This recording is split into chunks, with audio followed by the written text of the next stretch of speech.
Good morning. कैसे हैं आप लोग? जैसा कि आप लोग को हम अकाउंट्स टॉपिक के अंदर बता रहे थे, तो अकाउंट्स में हमें टॉपिक बताना है अकाउंटिंग रेशियो। ये अकाउंटिंग रेशियो टॉपिक है, ये आपको 12 के साथ साथ सेमेस्टर 6 के साथ साथ आपको बीबीए में भी आपको काम देगा। गुड। बेसिकली इसका क्वेश्चन जो है ये 12th सेमेस्टर और आपका बीबीए डिपार्टमेंट के तहत क्वेश्चन से आता है। ठीक है, तो सबसे पहले ये जरूरी है कि अकाउंटिंग रेशियो होता क्या है। अकाउंटिंग रेशियो जो होता है ये अकाउंट से रिलेटेड होता है, क्योंकि हम सभी जानते हैं देयर टू वर्ड्स, एक हमारा है अकाउंट और दूसरा है रेशियो। गुड। तो अकाउंट जो होता है उसके तहत बिजनेस में जो भी ट्रांजेक्शन होता है उस ट्रांजेक्शन को जिस बुक में सबमिट करते हैं उस बुक को हम कहते हैं अकाउंट बुक। और रेशियो जो होता है, रेशियो में तो होता है कि दो संख्याओं के बीच जो संबंध होता है उसको हम अनुपात कहते हैं। कहने मतलब है कि बिजनेस में जो भी एसेट्स और लायबिलिटीज होता है, किसी भी बिजनेस में जो भी एसेट्स और लायबिलिटीज होता है उस एसेट्स और लायबिलिटी के बीच एक रिलेशन निकालना ही हमारा अकाउंटिंग रेशियो कहलाता है। क्या कहलाता है? अकाउंटिंग रेशियो कहलाता है। मतलब एसेट्स और लायबिलिटी के बीच एक संबंध को निकालने को ही हम कहते हैं अकाउंटिंग रेशियो कहते हैं। तो अकाउंटिंग रेशियो का यूज क्यों करते हैं सर? अकाउंटिंग रेशियो से पता चल पाता है कि बिजनेस या फर्म में कि कितना मात्रा में प्रॉफिट लॉस प्राप्त हुआ है। गुड। अकाउंटिंग रेशियो ज्ञात करने का आपका 4 मेथड है। पहला मेथड है आपका प्रॉफिटेबिलिटी रेशियो, जिसको हम लाभदायकता अनुपात कहते हैं। पहला होता है प्रॉफिटेबिलिटी रेशियो, जिसको हम लाभदायकता अनुपात कहते हैं। दूसरा होता है एक्टिविटी रेशियो, तीसरा होता है सॉल्वेंसी रेशियो और चौथा होता है लिक्विडिटी रेशियो। ये 4 मेथड के द्वारा हम लोग अकाउंटिंग रेशियो के क्वेश्चन को सॉल्व करते हैं।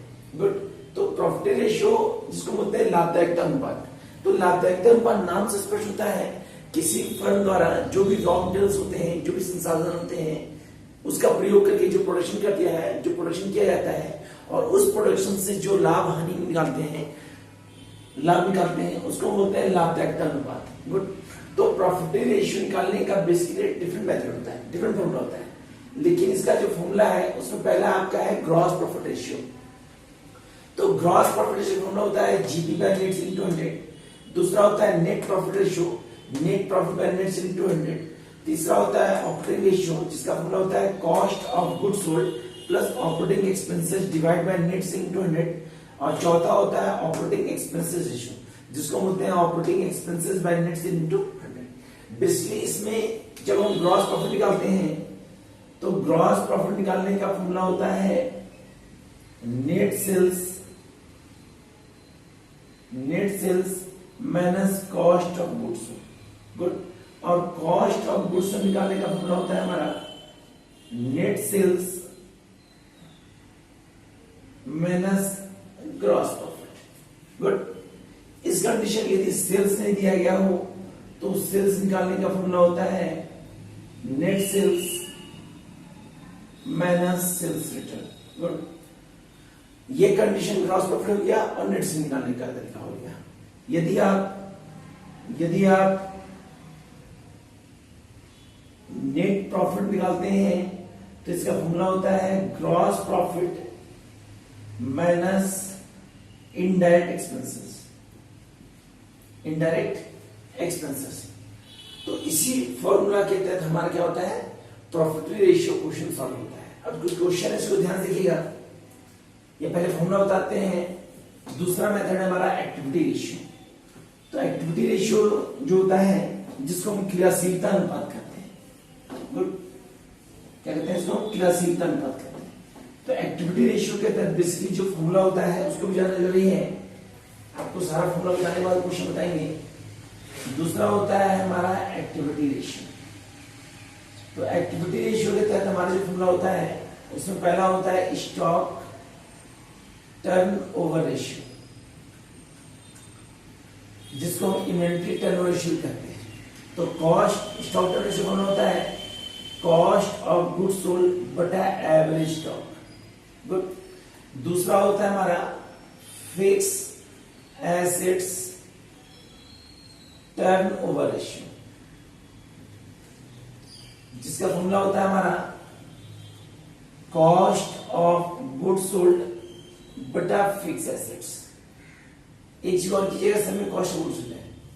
तीसरा होता है हमारा करंट एसेट्स टर्नओवर रेशियो, जिसका फॉर्मूला होता है कॉस्ट ऑफ गुड्स सोल्ड बटा करंट एसेट्स। अगला होता है हमारा working capital turnover ratio, working capital turnover ratio, cost of goods sold बटा वर्किंग कैपिटल। अगला हमारा होता है debtor turnover ratio, debtor turnover ratio, इसका फॉर्मूला होता है नेट क्रेडिट सेल्स बटा average debtor plus average bills receivable. Good, इसी के तहत हमारा निकाला जाता है एवरेज कलेक्शन पीरियड, इसी के तहत निकाला जाता है एवरेज कलेक्शन पीरियड। तो पीरियड के तहत यदि आपका डे रहेगा तो 365 से डिवाइड करेंगे, यदि मंथ रहेगा तो 12 से डिवाइड करेंगे, और वीक रहेगा तो 56। इसका फॉर्मूला होता है हमारा 365, यदि मंथ हो तो 12, वीक हो तो 52, divide by debtor turnover ratio. Good, तो डेब्टर टर्न रेशियो का संबंध जो होता है वो किससे होता है? एवरेज कलेक्शन पीरियड से होता है। अगला होता है मेरा क्रेडिटर टर्न ओवर रेशियो। तो क्रेडिटर टर्न रेशियो का फॉर्मूला जो होता है वो होता है net credit purchase, net credit purchase बटा एवरेज क्रेडिटर और एवरेज बिल्स पेबल। इसी के तहत हमारा होता है average payment period, average payment period. इसमें फॉर्मूला होता है 365, डे हो 12 हो, मंथ हो तो 12, वीक हो तो क्रेडिटर टर्नओवर रेशियो। अब बेसिकली इसमें सबसे ज्यादा कंडीशन यूज किए हैं कॉस्ट ऑफ गुड्स सोल्ड। तो आपको हम बता चुके थे वर्किंग नोट के तहत कि कॉस्ट ऑफ गुड्स सोल्ड का फॉर्मूला जो होता है वो होता है net sales minus gross profit. Good, दूसरा होता है एवरेज स्टॉक, जिसका फॉर्मूला होता है opening stock plus closing stock divide by 2। Good, उसके बाद हमारा होता है आपका प्रश्न दिखेगा वर्किंग कैपिटल। तो वर्किंग कैपिटल कौन होता है? Current asset minus current liability. Good, इसमें एक कंडीशन है average debtor, average B R, average creditor, average bills payable. तो जब भी आपका प्रश्न में एवरेज निकालने बोलेगा तो उस कंडीशन से रिलेटेड ओपनिंग और क्लोजिंग को प्लस कर देंगे और डिवाइड बाय 2 कर देंगे। जैसे आपका एवरेज डेटर हो तो एवरेज डेटर रहेगा तो उस कंडीशन क्या करेंगे? Opening debtor plus closing debtor divide by 2 करेंगे। एवरेज बिल रिसीवेबल क्या करेंगे? Opening bill receivable closing bill receivable divide by 2 करेंगे। एवरेज बिल्स पेबल रहेगा तो क्या करेंगे? Opening bills payable plus closing bills payable divide by 2 करेंगे। यदि आपका एवरेज क्रेडिटर रहेगा तो यूज करेंगे opening creditor plus closing creditor divide by 2। तो इसी कंडीशन के तहत हम क्या करते हैं? एक्टिविटी रेशियो का क्वेश्चन सॉल्व करते हैं। तो ये जो फॉर्मूला आपको हम बताए हैं ये फॉर्मूला सिर्फ आपका एक्टिविटी रेशियो का है। इसको याद करना है तो 2-3 बार इसको पढ़ लेंगे, अपने आप याद हो जाएगा, क्योंकि हर क्वेश्चन में फॉर्मूला सेम रिपीटेड है, क्वेश्चन आप रिपीटेड है, उसको आप ध्यान से देखेंगे। तीसरा हमारा मेथड है जो बता रहे हैं इसको ध्यान देखिएगा, आप कोशिश कीजिएगा कॉपी योग कर लीजिएगा।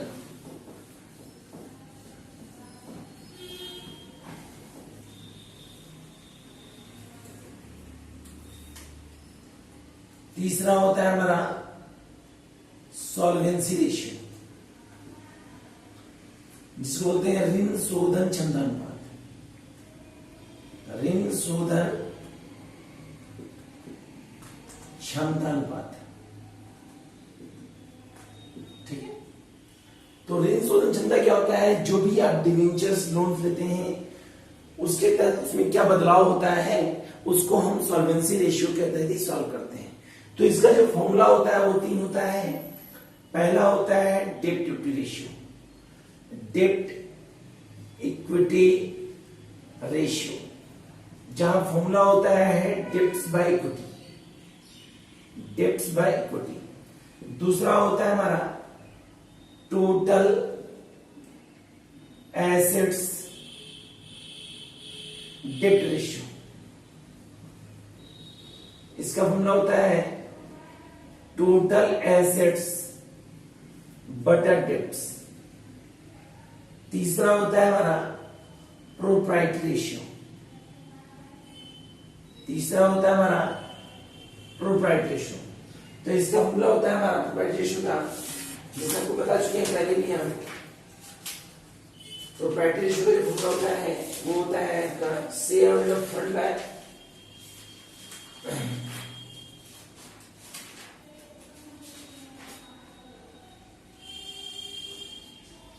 शेयर होल्डर फंड बटा टोटल एसेट्स, जिसको हम इक्विटी भी कहते हैं।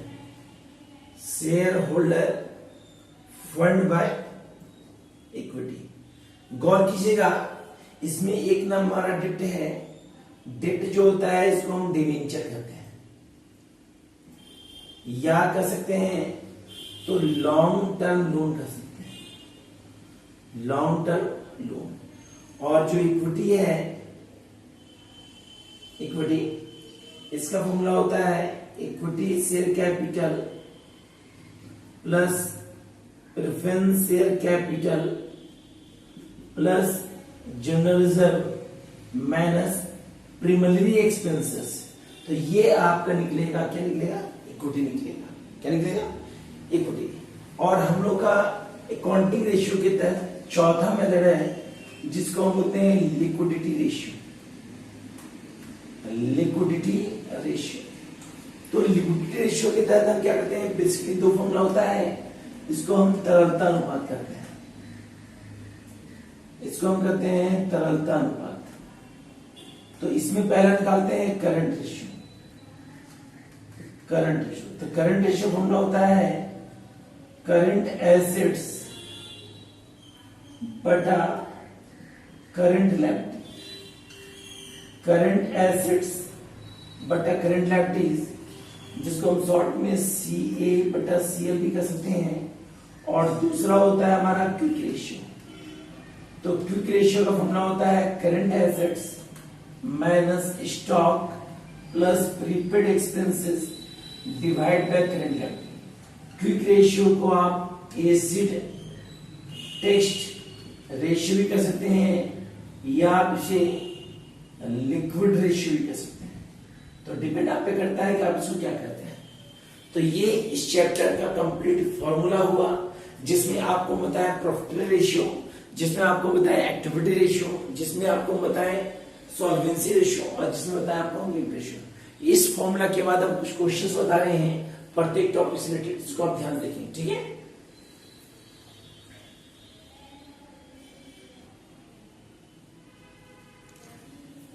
प्रॉफिट रेशियो के तहत मान लीजिए हमारा क्वेश्चन है 2015-16 का, ठीक है, जिसमें आपका ग्रॉस प्रॉफिट दिया है 15,000 रुपीज और आपका नेट सेल्स दिया हुआ है, वो दिया है 3 लाख रुपीज। निकालने बोला है जीपी रेशियो। ध्यान देखिए, सिंपल क्वेश्चन है। तो जब भी इस टॉपिक को सॉल्व करते हैं पहले इसका फॉर्मूला लिखेंगे, GP ratio equal to gross profit by net sale into 100। तो आपको पता है कि ग्रॉस प्रॉफिट मेरा 15,000 है, ये हमारा 3 लाख है, इनटू 100।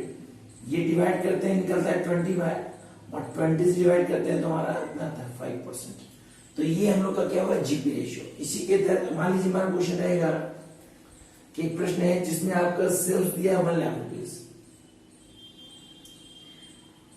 सेल्स दिया 1 लाख रुपीज, और जीपी रेशियो जो दिया है वो दिया है 20% ऑन कॉस्ट, 20% ऑन कॉस्ट। तो हमको निकालना है इसमें आपको सिर्फ केवल ग्रॉस प्रॉफिट। क्या निकालना है? Gross profit. तो करना कुछ नहीं है, यहां ध्यान से गौर करेंगे, आपका सेल्स दिया हुआ है और जीपी रेशियो परसेंटेज बोला है, लेकिन रिलेटेड किसे बोला है? कॉस्ट से। तो जब कॉस्ट से रिलेटेड हो तो वहां पे लेट कॉस्ट मानेंगे आपका 100, और 100 में क्या करेंगे? 100 का निकालेंगे प्लस क्या देंगे? 100 का 20%, ये निकलेगा 120। क्या निकलेगा? अब हमको निकालना है ग्रॉस प्रॉफिट। तो ग्रॉस प्रॉफिट में सेल्स निकालेंगे, सेल्स हमारा है 1 लाख रुपीज। गुड। 1 लाख का लिखेंगे 20/120, 20 इसको डिवाइड करते हैं 6, ये निकलेगा 1667, ये आपका निकलेगा ग्रॉस प्रॉफिट। फॉर एग्जाम्पल मान लीजिए हमारा क्वेश्चन रहेगा, क्वेश्चन कि ओपनिंग स्टॉक जो दिया हुआ है, मान लीजिए ओपनिंग स्टॉक मान दिया है 40,000, क्लोजिंग स्टॉक दिया है 10,000, हमारा परचेज दिया है, परचेज आपका दिया है 2,50,000, आपका सेल दिया हुआ है 5 लाख, और आपका सेल्स रिटर्न जो दिया है वो दिया है 20,000। आपको प्रश्न निकालने बोला है ग्रॉस प्रॉफिट रेशियो। गुड, तो ग्रॉस प्रॉफिट निकालने के लिए सबसे पहले फॉर्मूला लिखेंगे ग्रॉस प्रॉफिट रेशियो। हमको पता है फॉर्मूला होता है GP bye net sale into 100। तो सबसे पहले हम निकालेंगे नेट सेल, क्योंकि क्वेश्चन में नेट सेल जो दिया है उसके तहत सेल्स और सेल रिटर्न दिया है, तो सेल्स भी है और सेल्स रिटर्न। सेल्स हमारा दिया है 5 लाख, रिटर्न दिया है 20,000, तो निकलेगा 4,80,000। अब निकालेंगे कॉस्ट ऑफ गुड्स सोल्ड, तो फॉर्मूला यूज करेंगे opening stock plus purchase minus closing stock. तो ओपनिंग दिया हमारा 40,000, परचेज दिया हमारा 2,40,000 50,000, और क्लोजिंग दिया 10,000, तो ये निकलेगा 2,80,000, 10,000 दिया हमारा, क्लोजिंग कितना दिया 10,000, तो निकले 2,20,000। सबसे पहले निकालेंगे ग्रॉस प्रॉफिट। आपको पता है फॉर्मूला होता है net cell minus gross profit. तो नेट सेल है कितना 4,80,000, ग्रॉस प्रॉफिट कितना है 2,80,000। तो 4,80,000 280 जाएगा, तो हमारा बचेगा 2 लाख। कितना बचेगा 2 लाख। यहाँ गौर कीजिएगा आपका सिर्फ ओपनिंग दिया है, परचेज दिया है, परचेज दिया है। फर्स्ट में अब क्या करेंगे, यहां लिखेंगे ग्रॉस प्रॉफिट रेशियो। तो ग्रॉस प्रॉफिट 2 लाख है, नेट सेल हमारा है 4,80,000 इंटू 100। जो भी कैलकुलेशन होगा उसको हम परसेंट में शो कर देंगे। तो इस कंडीशन के तहत हम बताएं ग्रॉस प्रॉफिट। अब आप बताते हैं नेट प्रॉफिट रेशियो कैसे मिलता है। ठीक है, तो नेट प्रॉफिट के तहत मान लीजिए हमारा क्वेश्चन रहेगा, जो बता रहे हैं कॉपी जरूर करेंगे आप लोग।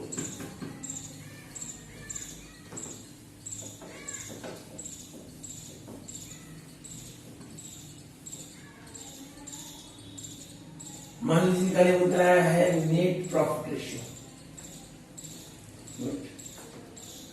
नेट प्रॉफिट रेशियो, और क्वेश्चन जो दिया है उस क्वेश्चन में हमारा साफ साफ है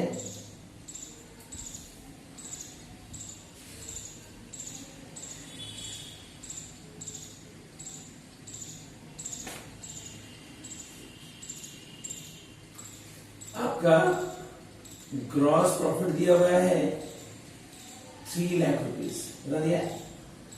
आपका इनडायरेक्ट एक्सपेंसेस जो दिया है वो है 50,000 रुपीज।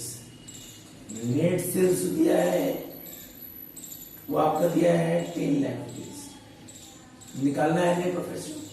तो सबसे पहले नेट प्रॉफिट रेशियो का फॉर्मूला हम लोग को पता है net profit by net sale into 100। हम निकालेंगे नेट प्रॉफिट। नेट प्रॉफिट का फॉर्मूला होता है gross profit minus indirect expenses. तो ग्रॉस प्रॉफिट आपका 3 लाख है, इनडायरेक्ट एक्सपेंसेस 50,000 है, ये हो जाएगा 2,50,000। गुड, यहाँ करना कुछ नहीं, लिखेंगे net profit ratio 2,50,000 divide by 10 lakh into 100। ये काटेंगे 4 बार और ये काटेंगे तब बचेगा 25%। तो ये हमारा है केवल सिर्फ नेट प्रॉफिट रेशियो। क्या है नेट प्रॉफिट। अब एक क्वेश्चन है जिसमें आपको ऑपरेटिंग रेशियो बताते हैं। तो मान लीजिए ऑपरेटिंग रेशियो के तहत हमारा क्वेश्चन है, फॉर एग्जाम्पल मान लीजिए हमारा क्वेश्चन एक है जिसमें cost of goods sold 3 lakh है। कॉस्ट ऑफ गुड्स सोल्ड जो दिया है वो आपका 3 लाख है। गुड। आपका प्रश्न में ऑपरेटिंग एक्सपेंसेस दिया है, ऑपरेटिंग एक्सपेंसेस वो दिया है 1,20,000। आपका सेल्स जो दिया है, सेल्स का वैल्यू वो दिया है 5,20,000 और सेल्स रिटर्न जो दिया है वो दिया है 20,000। अब आपको निकालने बोला है ऑपरेटिंग एक्सपेंसेस रेशियो। तो करना कुछ नहीं, यहां लिखेंगे ऑपरेटिंग एक्सपेंसेस रेशियो। तो फॉर्मूला होता है हमारा cost of goods sold plus operating expenses divide by net sale into 100। तो सबसे पहले निकालते हैं नेट सेल, और नेट सेल का फॉर्मूला होता है sales minus sales return. Sales हमारा दिया है 520 माइनस 20,000, ये निकलेगा 5 लाख। अब निकालेंगे हम लोग ऑपरेटिंग एक्सपेंसेस रेशियो। तो cost of goods sold 3 lakh आपका है, 1,20,000 ऑपरेटिंग एक्सपेंसेस, ये आपका हो गया 5 लाख इंटू 100, ये हो जाएगा 4,20,000 डिवाइड बाय 5 लाख इंटू 100। जो भी कैलकुलेशन निकलेगा ये आपका कहलाएगा ऑपरेटिंग रेशियो। तो अभी कंडीशन में आपको हम बताएं gross profit ratio, net profit ratio और ऑपरेटिंग एक्सपेंसेस रेशियो। इसको आप ध्यान से देखिए, आपको समझ नहीं होगा। बाकी नेक्स्ट टॉपिक का हम वीडियो भेज दें, इसको देखिएगा ध्यान से।